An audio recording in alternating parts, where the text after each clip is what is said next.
¿Cuántos saben que cuando el hombre fue creado,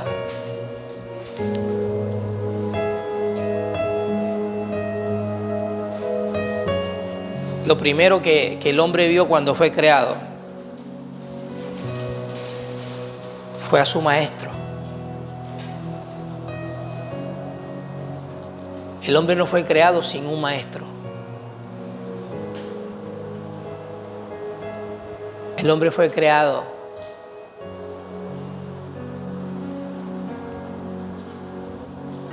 y le fue dado un maestro desde el momento en que Dios lo trae a manifestación. Usted sabía que nosotros, hablando de nosotros en este tiempo, estamos llamados a vivir siendo enseñados por un maestro.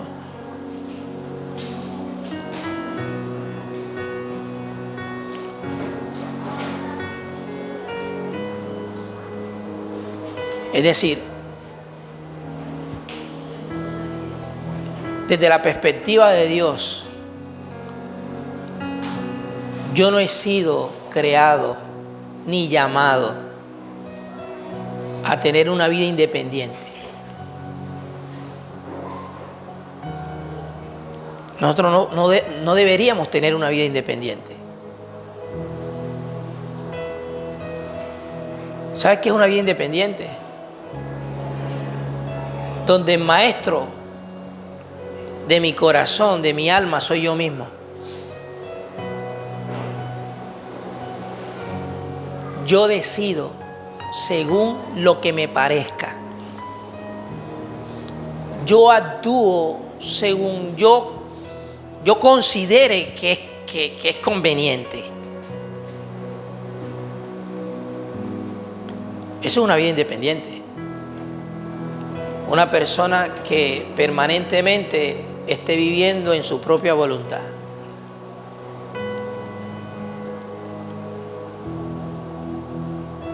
Pero Dios no nos llamó en su Hijo a vivir de esa manera. Cuando Adán fue creado, ¿cuántos saben que los ojos que nosotros tenemos, de hecho Adán tenía ojos también? ¿Qué fue lo primero que vieron los ojos de Adán? O sea, ¿qué fue lo que impactó? Impactó primeramente los ojos de Adán. ¿Cómo se inauguró la visión de Adán? ¿Viendo a quién? Al Señor.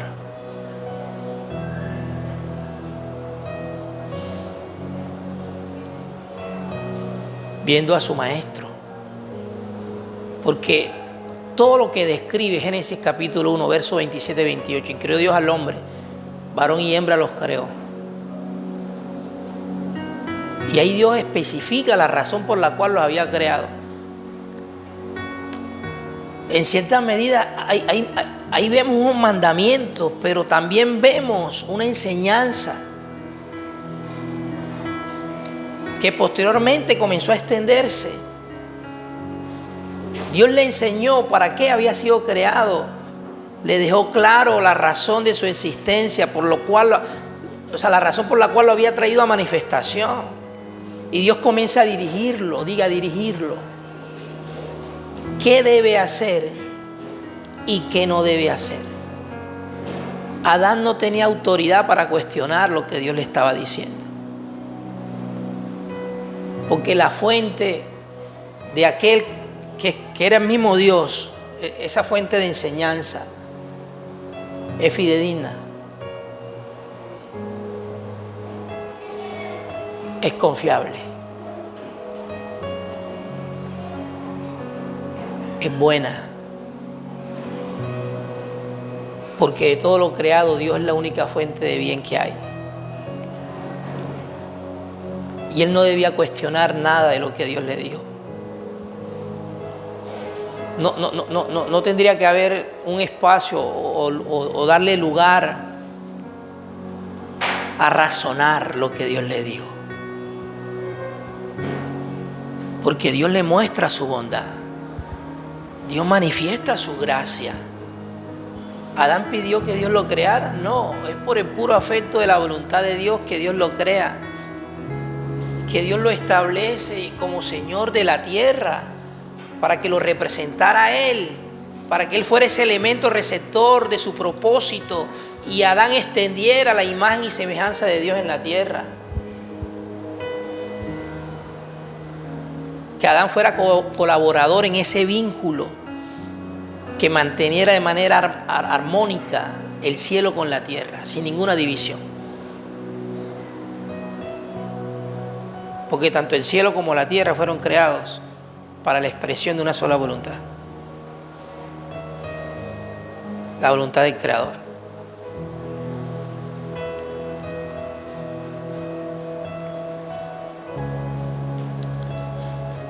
Pero todo esto se interrumpió, no por voluntad de Dios,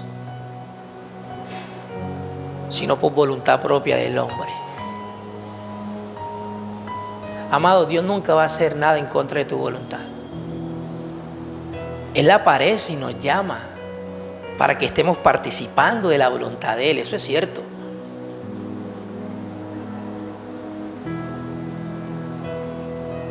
Él nos llama constantemente a venir a Él. Vengan a mí, experimenten a mí, piensen basado en lo que yo soy. Actúen desde mi vida, caminen, proyéctense desde mis pensamientos. Él nos llama, pero si de alguna manera nosotros manifestamos un grado de resistencia a lo que Él nos está llamando, nosotros asumimos las consecuencias de esa actitud, así como las asumió Adán. Adán experimentó las consecuencias de tomar una decisión en su voluntad fuera de los pensamientos de Dios, fuera del propósito de Dios. Cuando eso ocurrió, su alma, que había sido diseñada para tener a Dios como la única fuente de enseñanza, ahora comenzó a experimentar otro maestro. ¿Se está escuchando eso? Otro maestro que lo sacó de la permanencia y la dependencia que él tenía en un principio con su Creador. Comenzó a ser ahora un ser independiente. Ahora hay un maestro en el alma de Adán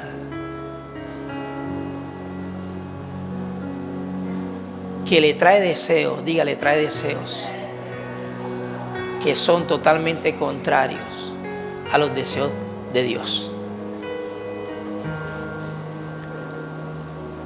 Le trae pensamientos que son totalmente contrarios a los pensamientos de Dios. Ahora hay un maestro que muestra otro camino, muy diferente al camino de Dios.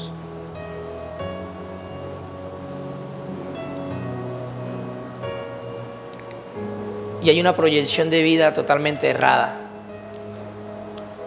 porque el que está enseñando en ese corazón no es Dios, es algo que es contrario a Dios. Y lo que es contrario a Dios en tu vida jamás te va a llevar a Dios. O sea, por lógica es así. Jamás te va a llevar a Dios. Lo que es contrario a Dios, busca cada día apartarte más de Dios, alejarte más de Dios, a endurecerte más hacia las cosas de Dios.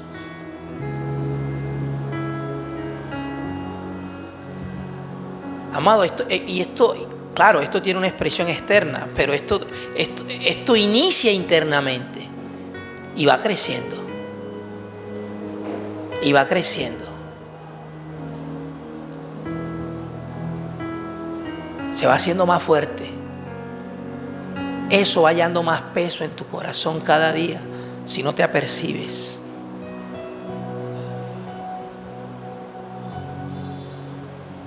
Si no entras en vigilancia a través de la luz del Señor. Porque nadie puede estar en vigilancia aparte de la luz. O sea, en ausencia a la luz del Señor, nadie puede caminar en vigilancia. ¿Qué vas a vigilar en tinieblas? ¿Qué podemos vigilar en tinieblas nosotros? ¿Qué podemos ver estando en tinieblas?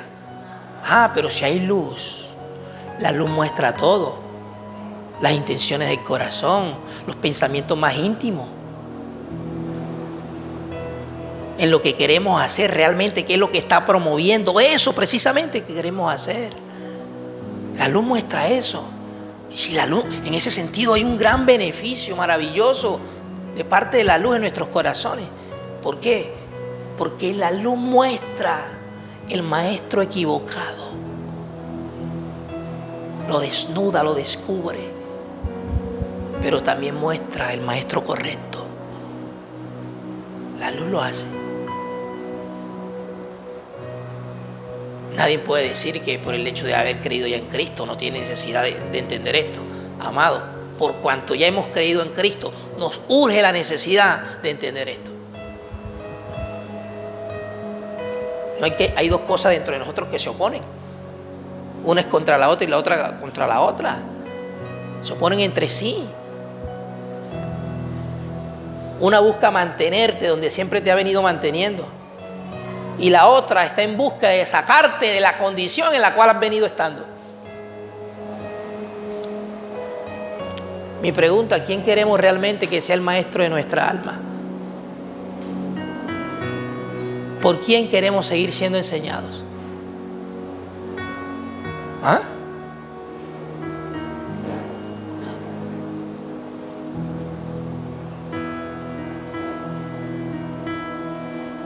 Porque lo que enseña un maestro, amados, nos llevará a la experiencia de algo totalmente, o podemos decir diametralmente opuesto a lo que enseña el otro maestro.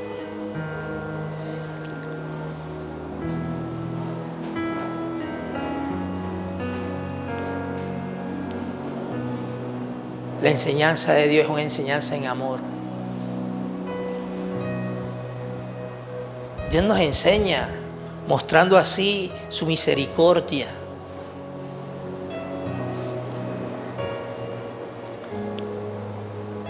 Porque por mucho tiempo no nos hemos considerado suficientes de nosotros mismos para vivir la vida.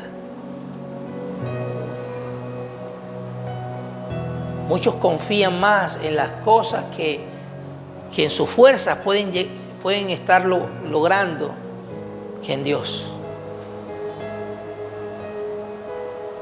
Por eso cuando su fuerza le hacen falta para seguir consiguiendo lo que venían consiguiendo, quedan vacíos, quedan en una inestabilidad. Porque estabas confiando era en lo que tú mismo podías hacer, pero una vez que de alguna manera Dios hace un remesón, un sacudón de esas cosas, te sientes como en el aire, sin sentido ahora. ¿Por qué? Porque el fundamento donde estabas asentando tus pensamientos y tu vivir era de arena. Era meramente terrenal, humano. Pero es necesario que Dios lo haga. Es necesario muchas veces un sacudón de parte del Señor. Un remesón. Para que nosotros entendamos que hemos venido edificando mal. Que hemos venido edificando mal.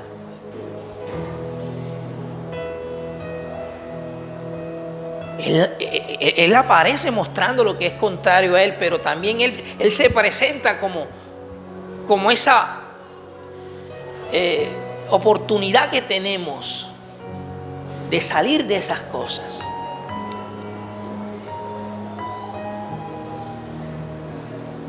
Porque cuando Dios muestra lo malo, amados, Dios nunca muestra lo malo sin el propósito de después mostrarte lo bueno.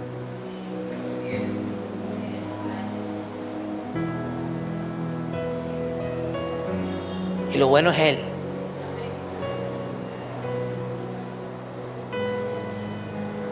Él es lo bueno. Y debemos aprender a estar en Él, a vivir en Él, a caminar por Él.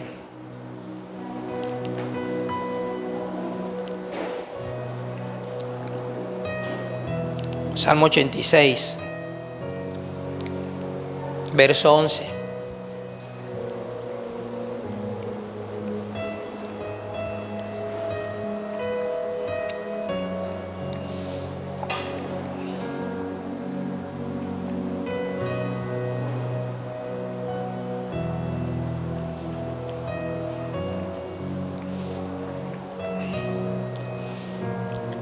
Diga: el Señor tiene que ser mi maestro. Diga: el maestro de mi corazón. Diga: la gracia me enseña. Diga: anhelo que la gracia me siga enseñando internamente.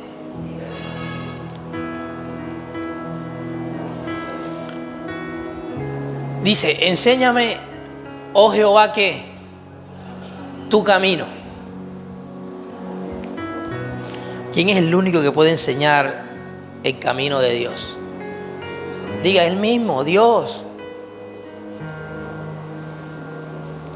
Dios enseña un camino. Si Dios nos está enseñando, amado, esa enseñanza involucra un camino. El entendimiento de un camino, la comprensión de un camino, la necesidad de estar transitando un camino. Nadie puede decir: yo estoy siendo enseñado por Dios y te está mostrando el camino. No me está mostrando el camino, pero Él me está enseñando. No, realmente no te está enseñando. Porque ser enseñado por Dios implica un camino. Si Dios te está enseñando, Dios te tiene que estar mostrando un camino. Porque lo de Dios en nosotros tiene que estar en movimiento. No tiene que estar, no es algo mecánico ni estático, porque eso sería señal de que hemos caído en una religiosidad infructífera.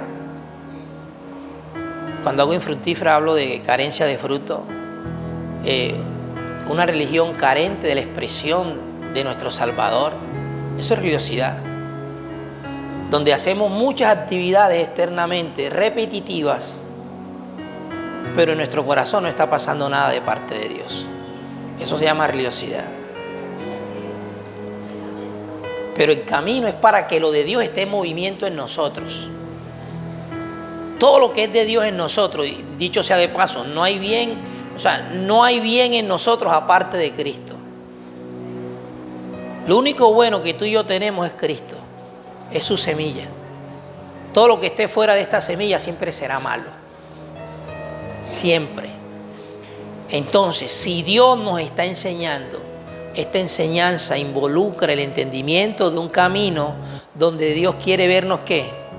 Andar. ¿Qué le dijo a David después que David ocultó su pecado y no lo quería confesar? Mientras callé, se envejecieron mis huesos. Mi verdor se convirtió en sequedades de verano.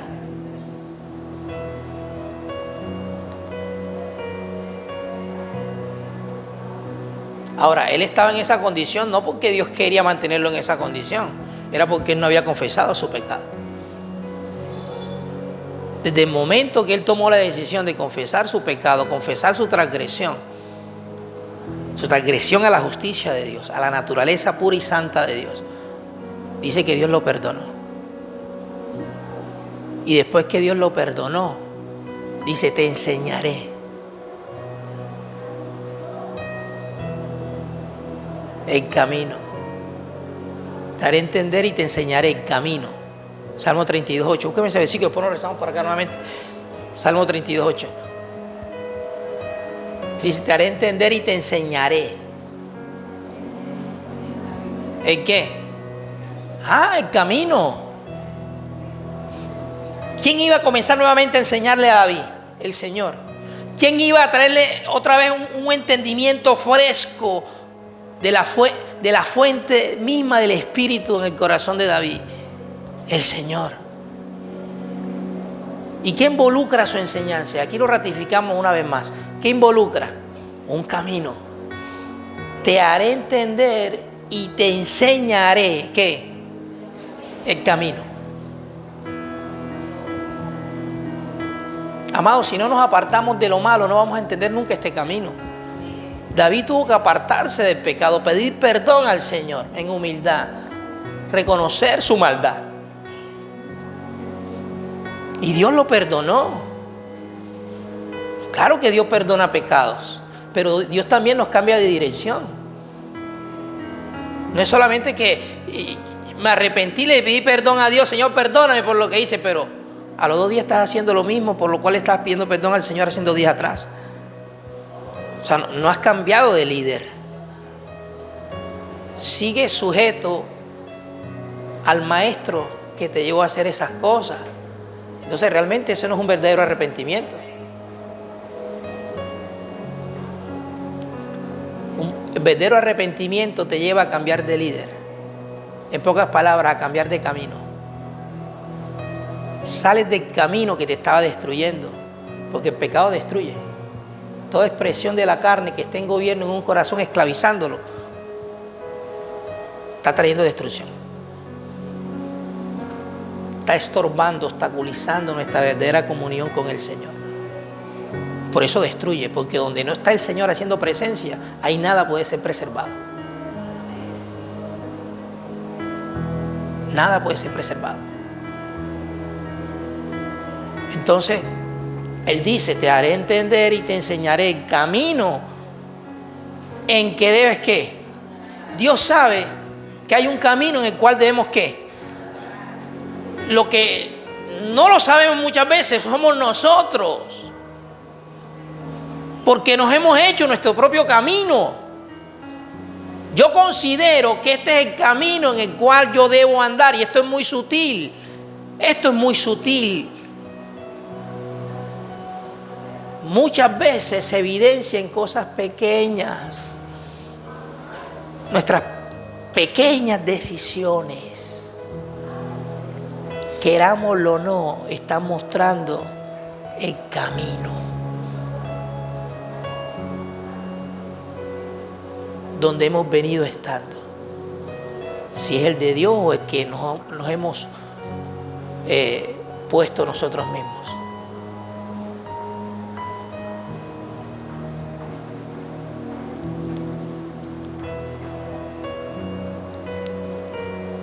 Dios sabe cuál es el camino en el cual tú debes andar, al igual que a mí. O sea, al igual conmigo, Dios lo sabe. ¿Cuál es el camino que debemos estar recorriendo, experimentando? Diga, es algo que está en movimiento, como lo decíamos hace unos minutos. Es algo que está en movimiento. En el camino hay una marcha. Y tiene que constantemente verse un avance. Un avance. Ahí Dios no nos está llamando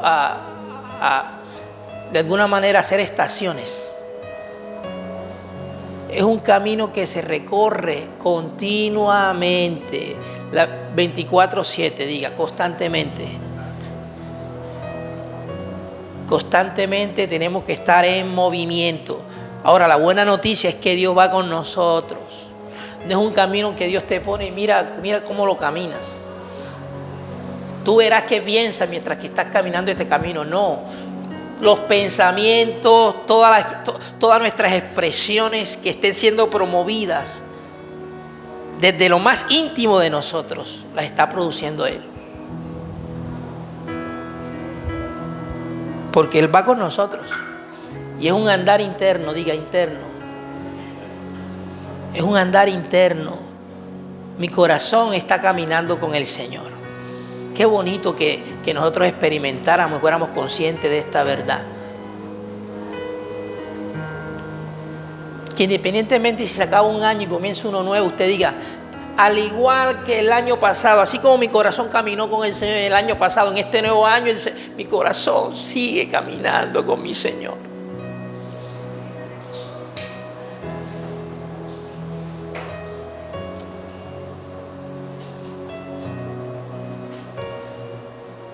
Él es el camino, la verdad y la vida.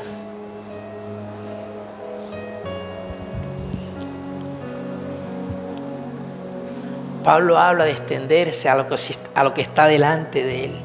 Había algo que Pablo en el Espíritu estaba discerniendo. Estaba logrando ver. Y él dice, extendiéndome a lo que está delante.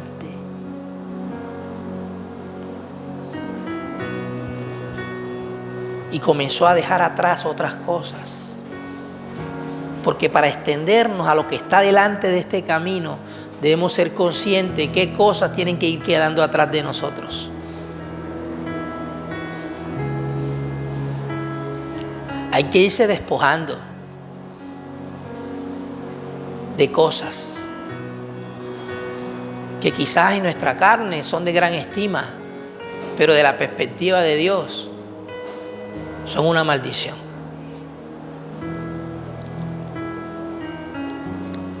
Eso solamente nos lo hace saber y entender el Señor a través de su misma luz. Te haré entender y te enseñaré el camino en que debes andar. Sobre ti fijaré ¿qué? Mis ojos. Diga, la obra de Dios mantienen los ojos de Dios puestos en nosotros.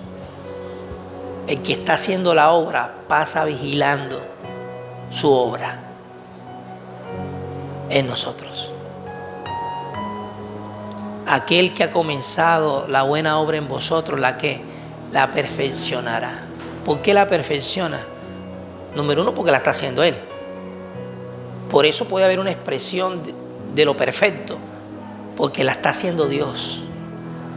Ahora, si somos nosotros los que estamos aportando algo en esa obra, en el sentido que estamos poniendo algo de nosotros en eso que Dios está levantando, amado, eso jamás será perfecto. Pero si es Dios quien está levantando esa edificación en nosotros, va a haber una expresión de lo perfecto. En la medida que en ese avance, en ese crecimiento, lo imperfecto vaya quedando atrás. Amén. Lo imperfecto vaya quedando atrás. Diga, es un camino donde se anda.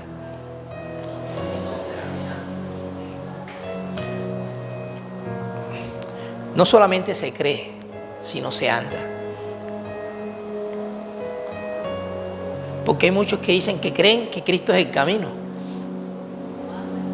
pero no andan conforme a ese camino. ¿Cuántos creen que Cristo es el camino, la verdad y la vida? Amén, pastor, yo creo esa palabra. Hasta se sabe el versículo. Creo que está en Juan 14:6, ¿cierto? Se sabe el versículo. Pero realmente estás experimentando a Cristo como el camino. ¿Qué está sucediendo si estás andando en Cristo como tu camino?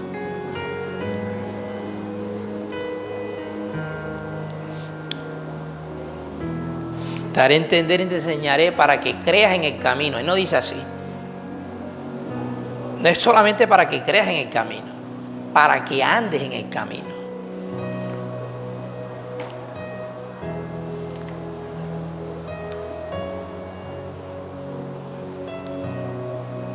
Salmo 86.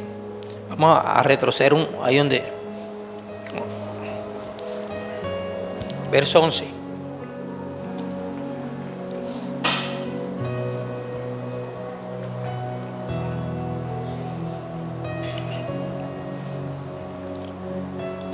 Enséñame, oh Señor, tu camino. ¿Caminaré yo qué?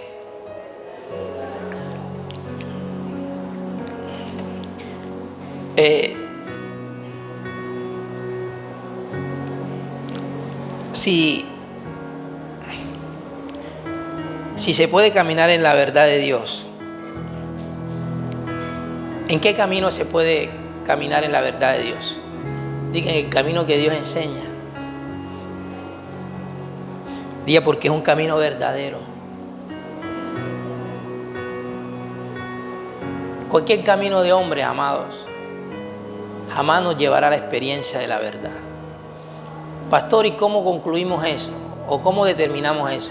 Bueno, la verdad, cuando es la verdad de Dios la que se está experimentando, en la cual estamos andando, siempre habrá una expresión de libertad. Porque el Señor mismo lo dijo: conoceréis la verdad y la verdad os hará ¿qué? Entonces, ¿cuáles son las consecuencias de estar conociendo la verdad? Libertad. O sea, si alguien está experimentando el verdadero camino, tiene que haber una expresión de libertad. ¿Libertad de qué, pastor? Libertad de nosotros mismos. Se libre de nuestros pensamientos egoístas. Estamos siendo libres de nuestros pensamientos egoístas. Hay una expresión mayor de generosidad en nosotros, por ejemplo. La tacañez. Estamos siendo libres de la tacañez.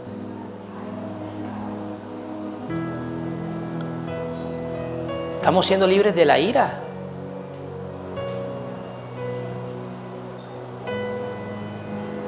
Ahora es más palpable una expresión de humildad en las situaciones que se me presentan en mi vida privada, desde mi núcleo familiar.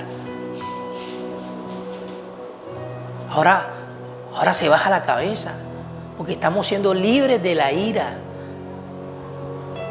de ese temperamento desbordado donde nos llevamos por delante al que sea, ofendiendo a diestra y siniestra a todo el que tenga el atrevimiento de juzgarnos algo, de señalarnos algo en ese momento de rabia.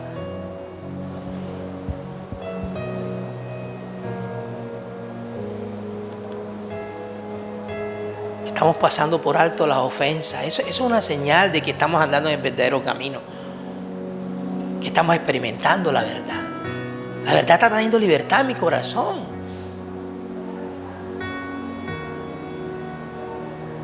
Ya no desperdicio tanto mi tiempo en cosas vanas.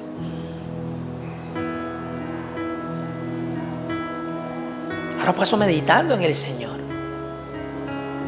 cuidando mi comunión con Él, no permitiendo que nada la contamine, nada contamine mi comunión con el Señor. Aún haciendo lo que hago externamente dentro de mis compromisos laborales, familiares, no me desconecto de esa comunión con mi Señor. Me hinco ante Él en cada momento y no ante ninguna obra de mi carne. ¿Sí entendimos eso?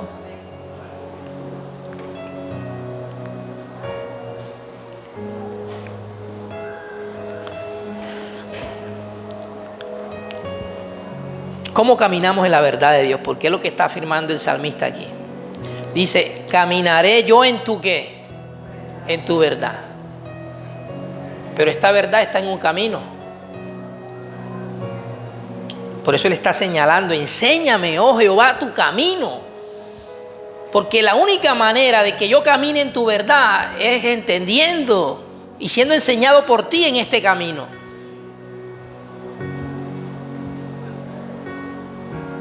Caminaré yo en tu verdad.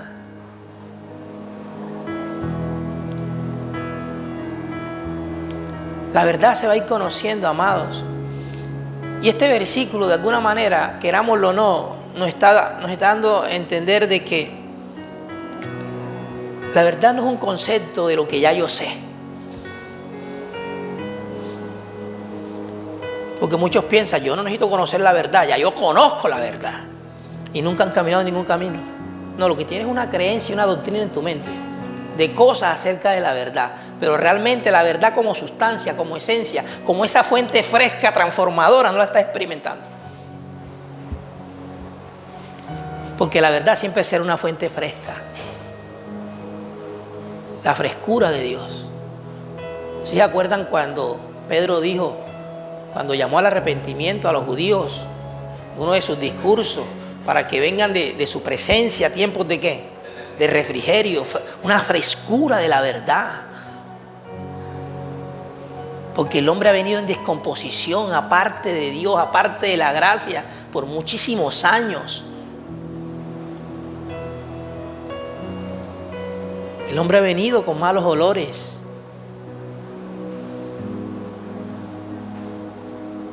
Porque hay una naturaleza que lo ha dañado completamente.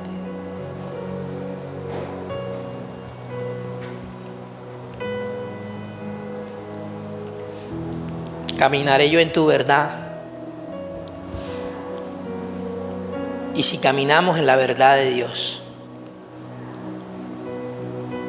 ¿qué se afirma? ¿Qué se afirma? Pero ¿en dónde se afirma nuestro corazón? Diga, en la verdad. Un corazón afirmado en la verdad jamás le dará lugar a la mentira. ¿Se escuchó eso?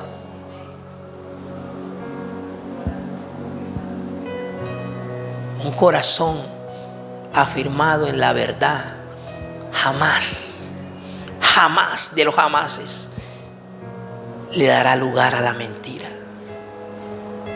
Porque esta verdad, que no es algo, es alguien, es Cristo, nos libra de los desvíos. De los desvíos.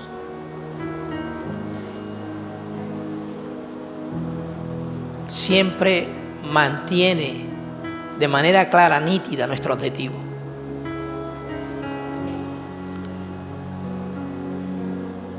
Nuestra profesión de fe. Siempre. Tener un corazón afirmado en la verdad.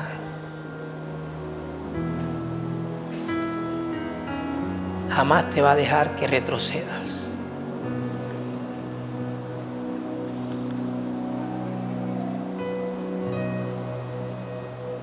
Por eso es que el escritor de Hebreos dice que nosotros no somos de los que retrocedemos.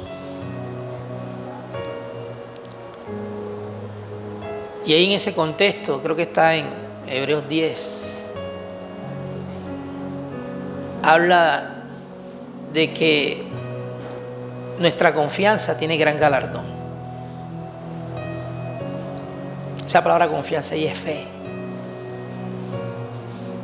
Nosotros no somos de los que retrocedemos cuando realmente nuestro corazón está firmado en la verdad, a causa de estar recorriendo el camino verdadero. Cristo. Cristo. Porque el que retrocede, ¿será que puede agradar a Dios? ¿Puede una persona que retroceda agradar a Dios? El escritor de Hebreos dice, no agradará a mi alma. Porque una persona que hoy aparentemente está entre nosotros, aparentemente firme en la fe, termina retrocediendo, termina apartándose. ¿Por qué? Porque su corazón realmente no estaba firmado en la verdad. Habían otras cosas que lo vinculaban al ministerio, lo vinculaban a la iglesia, o a lo que se hacía en la iglesia, pero realmente no era la verdad. No era la verdad su verdadero fundamento.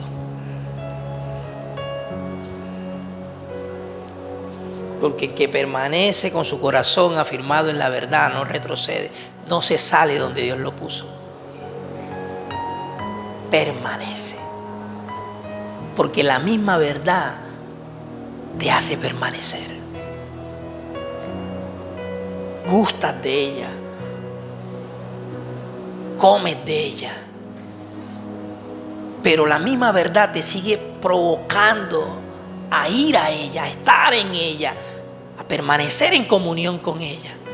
La misma verdad. Y eso es algo que se va descubriendo en nuestro interior. Nuestros sentidos espirituales lo comienzan a disfrutar. Comiencen a experimentar los beneficios que hay en esta verdad. Y de esa manera, amados, vamos a ir diciendo, wow, Señor, yo no me quiero apartar de tu verdad. Porque es mejor vivir tu vida que vivir mi propia vida. Me equivoco menos. Soy más preciso en cuanto a la razón de mi existencia. Es mejor vivir a Cristo que vivir en mi propia vida. Eso fue lo que descubrieron los apóstoles y de hecho la iglesia en el primer siglo. Una generación que han alcanzado una fe preciosa, igualmente que la de los apóstoles, dice Pedro, a los expatriados de Ponto, Bitinia y Galacia.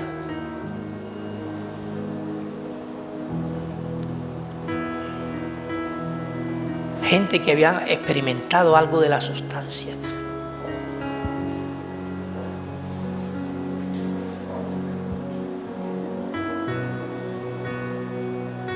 Y preferían mejor ser quemados, matados, antes de negar esta verdad. Murieron en la verdad. Y no solamente murieron, en muchos casos murieron físicamente a causa de la verdad, sino que también experimentaron la muerte de su propio yo por la verdad. Porque hay una expresión de gozo, amados, no la negamos cuando hallamos la perla preciosa. Hallar la perla preciosa, como la parábola, que el hombre que halló la perla preciosa en ese terreno se alegró, se gozó. Entonces muchas veces vinimos a la experiencia porque vemos que esa perla preciosa apareció en nosotros y nos gozamos. El punto es cuando esta perla preciosa demanda que comencemos a venderlo todo por ganar más de ella. Es allí donde muchos deciden retroceder. Muchos dicen, no, Señor, eso que tú me estás diciendo que venda, yo lo amo mucho. Estoy muy atado a esas cosas. Por muchísimo tiempo he venido estando en ellas, he venido teniendo gran afecto por ellas, Señor. ¿Cómo me estás diciendo ahora que las venda para ganarte más a ti? Entonces ahí es donde muchos retroceden. Tuvieron gozo por un tiempo, pero cuando la perla demandó venderlo todo para ganar más de su realidad, de la realidad de la perla dentro de ellos, entonces muchos, la más fácil es esta: Señor, yo voy a seguir creyendo en ti, aunque siga sin experimentarte a ti. Yo voy a seguir creyendo en ti. Me voy a seguir congregando, leyendo la Escritura, voy a seguir orando, pero todavía conservando el patrimonio de mi primer nacimiento. ¿Y qué cambio puede haber en ese corazón? Ninguno. Porque si lo primero no es quitado, lo segundo jamás será experimentado.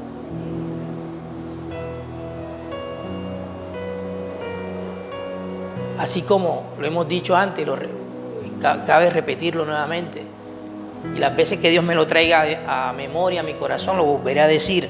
Así como Jacob suplantó la primogenitura de Esaú, así el nuevo nacimiento tiene que suplantar el primer nacimiento. Porque si no es así, amados, si no es así, ¿sabes qué es venderlo todo por ganar más de la perla? Ganar la perla de gran precio. ¿Sabes qué es eso? Experimentar una vida crucificada. Experimentar una cruz interna que mata y nos divide de esas cosas. Pero muchos no queremos eso. Queremos seguir creyendo en la perla, aunque no estemos disfrutando ni experimentando nada de la perla. Amados, un cristiano no crucificado en nada difiere del mundano.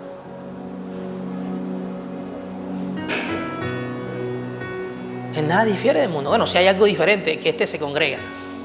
y el otro no. Pero en cuanto a lo demás, son iguales.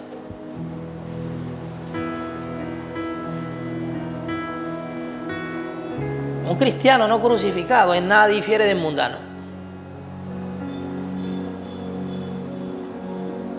Entonces muchos prefieren quedarse con la creencia de la perla. Yo creo en la perla.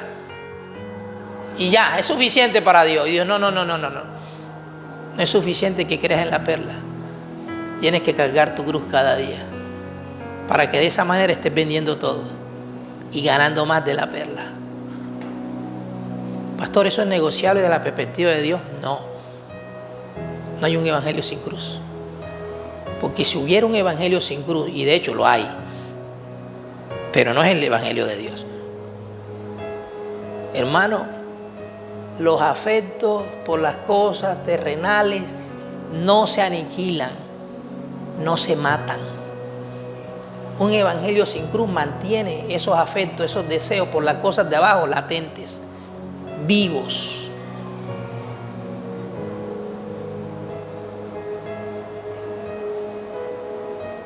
Entonces, realmente, ¿cuál es la vida que la iglesia está llamada a experimentar? ¿Qué tuvo Dios en mente, en su corazón? ¿Qué tuvo Dios dentro de él tan especial en cuanto a la manifestación de la iglesia? ¿Qué estaba pasando por su mente cuando trajo a manifestación la iglesia?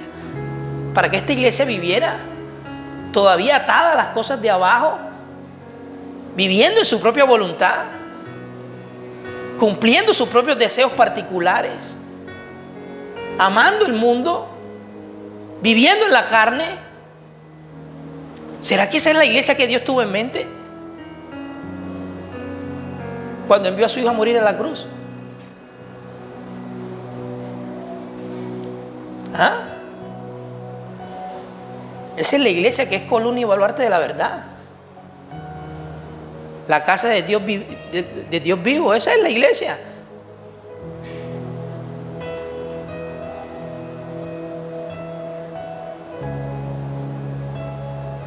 No, amados. La iglesia fue diseñada con el propósito de expresar la vida y naturaleza de su cabeza, el gobierno de su naturaleza. Una iglesia que caminara viviendo bajo el gobierno de las cosas celestiales en su corazón.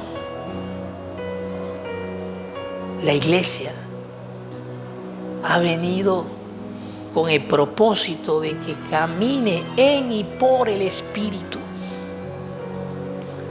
La iglesia tiene que estar permanentemente llena del Espíritu de Dios.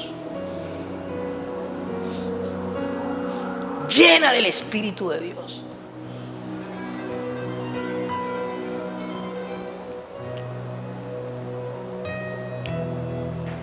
Pero hoy en día la iglesia está llena de otras cosas menos del Espíritu.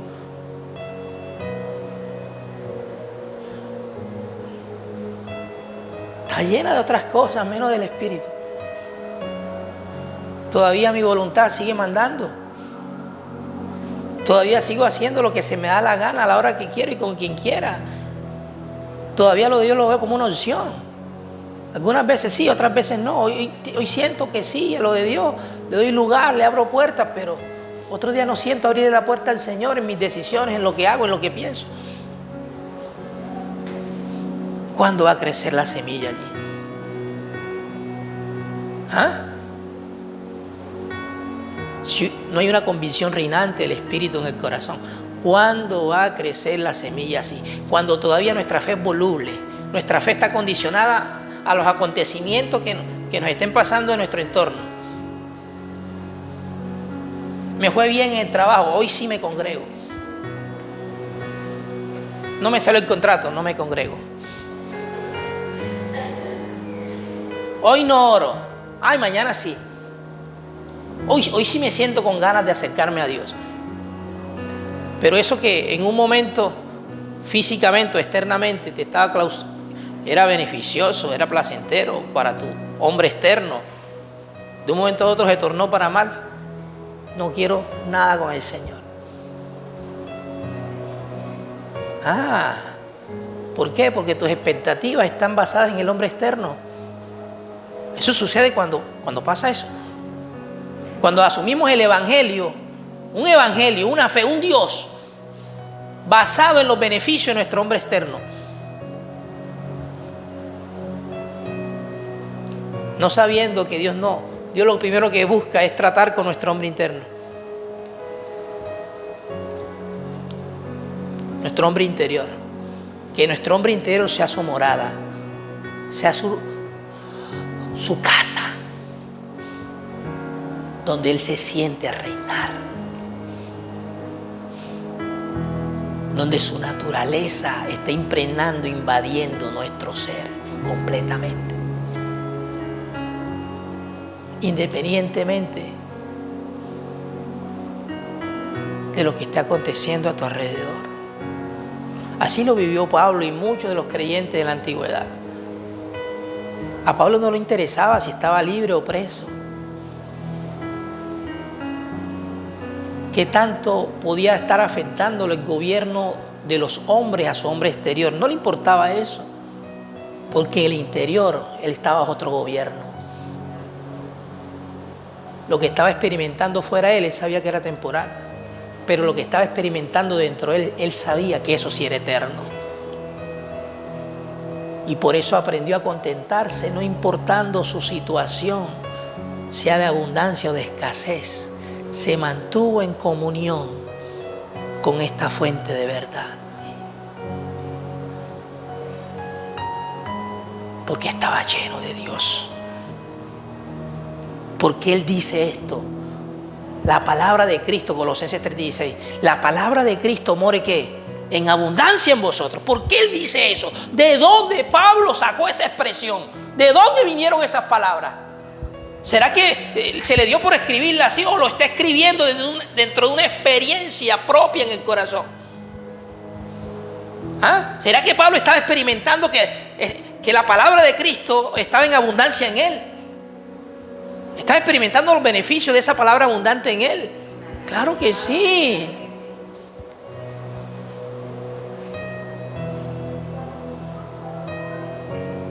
Y esta palabra de Cristo tiene que estar en abundancia en nosotros.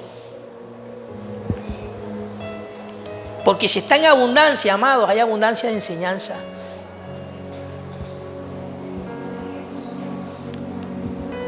Tenemos de dónde aprender. Y no es que estemos desmeritando ni menospreciando un don ministerial dentro del cuerpo, a un pastor, un líder, un apóstol que enseñe, no. Pero principalmente, amados, más allá de eso, porque es un complemento en la edificación, principalmente tú y yo tenemos que aprender a ser enseñados por la unción que está dentro de nosotros, por el mismo Espíritu. Yo acá me puedo gastar horas y horas hablando palabras aquí, pero si tú no descubres esa enseñanza en tu propio corazón, no va a pasar nada. Porque las convicciones que deben reinar tus sentimientos, que deben reinar tus pensamientos, gobernar tus pensamientos, tienen que ser las convicciones que esa unción traiga a tu corazón, no las que traiga yo. Una vez alguien me dijo, usted no me va a convencer. Estamos compartiendo y me dijo, no, tú no me vas a convencer. Y yo dije, es que yo no convenzo a nadie. Lejos de mí, lejos de mi pensamiento esté que yo convenza a alguien.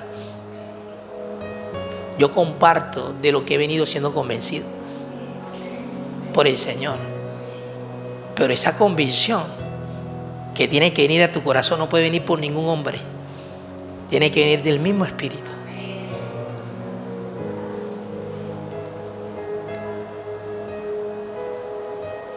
Tiene que venir del mismo Espíritu.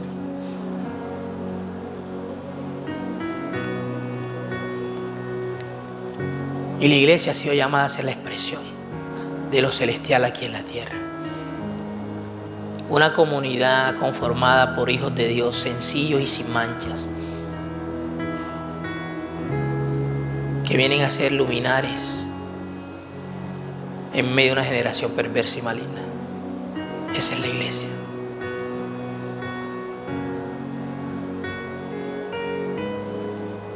Escuche, luminares en este mundo. ¿Esa luz de dónde nace? ¿Nace de nosotros mismos? ¿O de aquel que nos está llevando a vivir en esa humildad y en esa sencillez? Que nos está limpiando de toda mancha. ¿Ah? Pero ¿cuándo la iglesia va a hacer la diferencia en cuanto al mundo? Un mundo que está en perversidad y en cosas malignas. Si en la misma iglesia todavía se siguen tolerando la perversidad y lo maligno. No puede haber ninguna diferencia. Si la iglesia, al igual que el mundo, sigue gastando su tiempo en redes sociales, cosas huecas, banalidades de este mundo.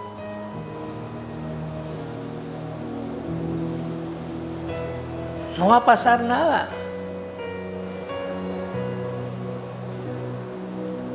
Por eso es llamado de Dios, amado. Es que permitamos con mucha humildad, con mucha bajeza ante Él.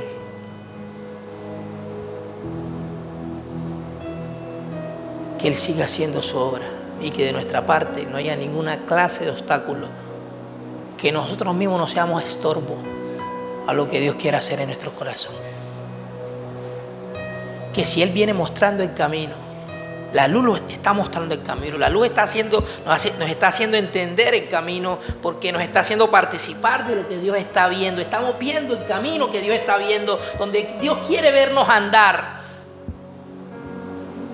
Hermanos, si ese es el inicio de nuestra experiencia, entonces yo les aconsejo lo que Dios me dijo a mí. Mario, si el camino está siendo más claro, evita los tropiezos, por favor. Evita los tropiezos. Evitemos los tropiezos. Hay cosas que ya tú sabes que tienes que evitar y no lo estás evitando. Quizás no sabes todo lo que tienes que evitar, en el momento no lo sabes, pero lo poquito que ya sabes, que el Espíritu te ha hecho entender, que el Espíritu te ha hecho ver, amado, sé fiel y evita lo que ya sabes que tienes que evitar.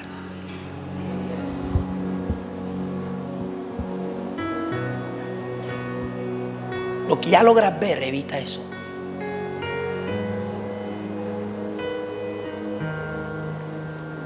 Amén.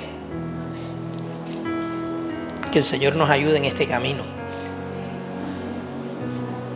Y que nuestro corazón cada día sea afirmado en su verdad.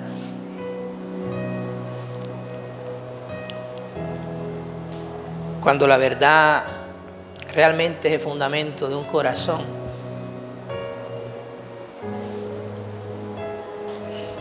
el temor crece en ese corazón. Diga, el temor crece. Experimentar la verdad nos va a llevar a crecer en el temor al Señor.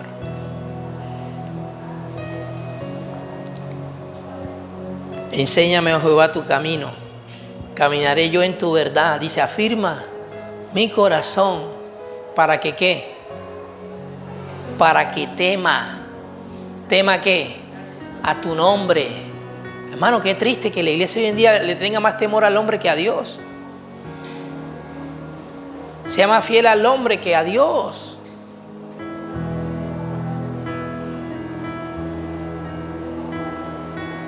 Diga amén o diga ay, ay.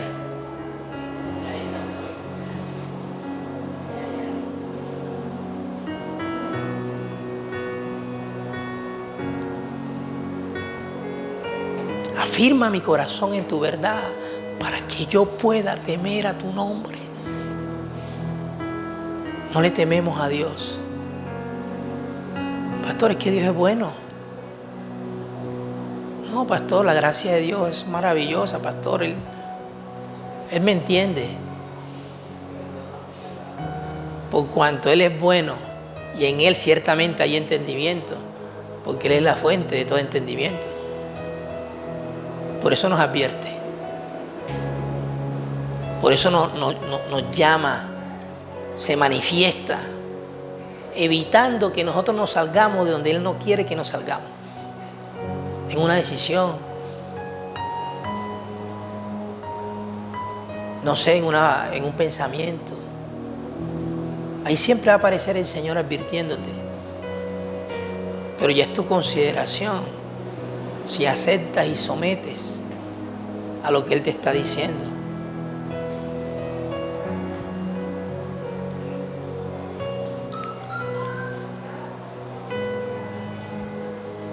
Que Dios nos enseñe su temor. Realmente. Realmente que nos enseñe su temor. Porque todos los hombres, Pablo dice, y no le está hablando a la iglesia, generaliza a los hombres incluyendo a la iglesia. En Gálatas 6, todo lo que el hombre sembrare, eso también que cosechará. Punto. No, es que Dios es bueno, Dios no va a permitir una cosecha mala. Sigue sembrando lo malo. Permanece sembrando lo malo.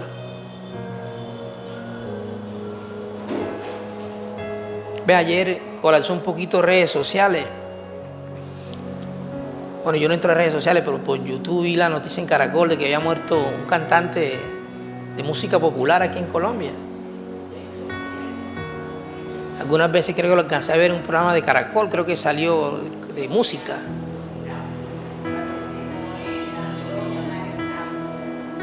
Sí, él le compartieron el evangelio. Yo hace como 2 años atrás escuché que él iba a dejar toda esa música para entregarse de lleno al Señor.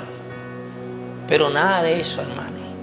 Como le dije, porque la perla preciosa se halla y da euforia y contento. Uy, Señor, la perla, no sabía que estaba dentro de mí. Uy, Señor, esto es maravilloso. Pero cuando la perla te dice, vende todo lo que tienes para que me disfrutes, ahí donde...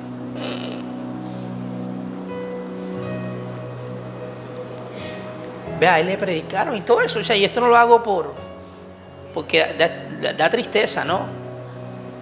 Porque él nunca abandonó la ganancia de su primer nacimiento. Bueno, lo que él consideraba ganancia. Pero realmente lo estaba perjudicando.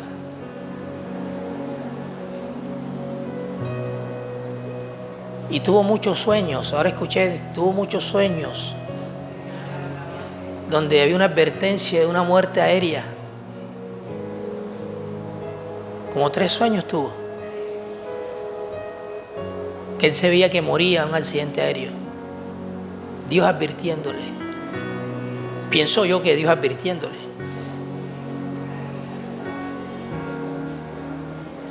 Dios advirtiéndole. Porque es el amor de Dios. Amado, ningún hombre es inexcusable. Nadie puede decir, Señor, ¿por qué me pasó esto a mí? ¿Por qué no me dijiste? Dios siempre aparece advirtiendo. Pero los hombres detienen la verdad. Detienen la verdad. La verdad es detenida cuando ese corazón quiere seguir permaneciendo en injusticia, en impiedad. Injusticia e impiedad. Quiere seguir permaneciendo amando sus malas obras. La verdad es detenida por un corazón que no se vuelve a ella, sino que decididamente quiere seguir en lo malo que viene haciendo. No lo quiere abandonar. Y ya se le acabó su vida en esta tierra. Dejó de existir en un abrir y cerrar de ojos. Fuera. Tuvo la oportunidad en la tierra de hallar a Dios, como Pablo le dice a los estoicos, a los epicúreos. A los griegos sí le dice, ciertamente Él no está lejos de vosotros, porque en Él vivimos, somos y nos movemos.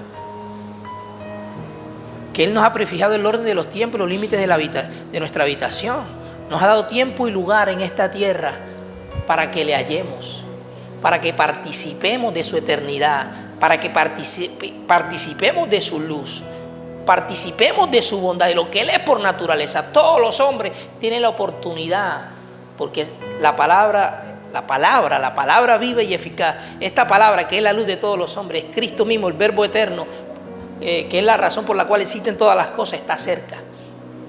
Pablo dice, y no está lejos de vosotros, cerca de ustedes está. Si hallándole pueden palparle, porque está cerca. Cerca de nosotros está la palabra, en nuestra boca y en nuestro corazón. Pero no todos queremos volvernos a esa palabra. Queremos una enseñanza, un predicador, una teología que nos enseñe que eso no es necesario, porque ya Cristo murió por nosotros. Y nos engañamos, amados. Nos engañamos, pretendiendo, escuche, en nuestros pensamientos, de que el hecho de que ya yo crea en lo que Cristo hizo por mí y ahora Dios actualmente no tenga ningún derecho de venir a verificar lo que está pasando en mi corazón. Nos engañamos cuando aceptamos ese tipo de pensamiento.